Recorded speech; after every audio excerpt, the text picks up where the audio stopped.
Hola, soy María Cervera, soy humanista y especialista en gestión cultural e igualdad.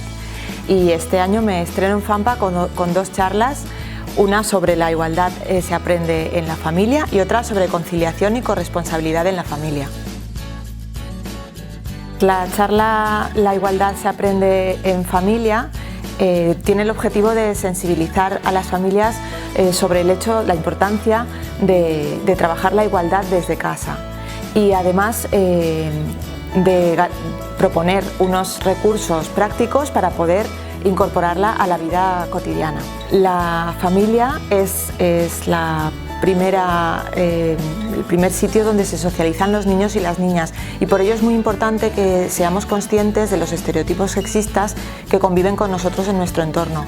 Y esta charla persigue saber identificarlos y encontrar las formas de acabar con esos estereotipos sexistas que influyen en la educación de nuestros hijos y nuestras hijas.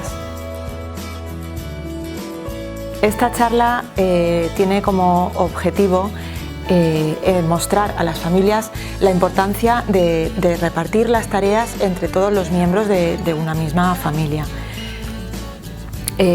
Sabemos por los datos y la experiencia que aún hoy en día la inmensa mayoría de las tareas del hogar y de los cuidados las soportan las mujeres, y con ello pues nos convertimos las mujeres en verdaderas malabaristas del tiempo, con lo que eso influye en nuestras tareas profesionales, en nuestro tiempo de ocio, etc. Con esta charla lo que buscamos es que reflexionemos cada uno de los miembros de cada familia, que reflexionemos sobre nuestra implicación en las tareas y saber repartirlas de una forma más igualitaria.